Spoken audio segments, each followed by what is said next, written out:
اقرأ باسم ربك الذي خلق خلق الإنسان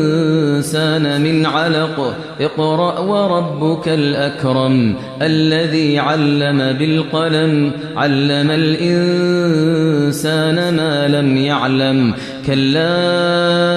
إن الإنسان ليطغى أن رآه استغنى إن إلى ربك الرجعى أرأيت الذي ينهى عبدا إذا صلى أرأيت إن كان على الهدى أو أمر بالتقوى أرأيت إن كذب وتولى ألم يعلم بأن الله يرى كلا لئن لم ينته لنسفعا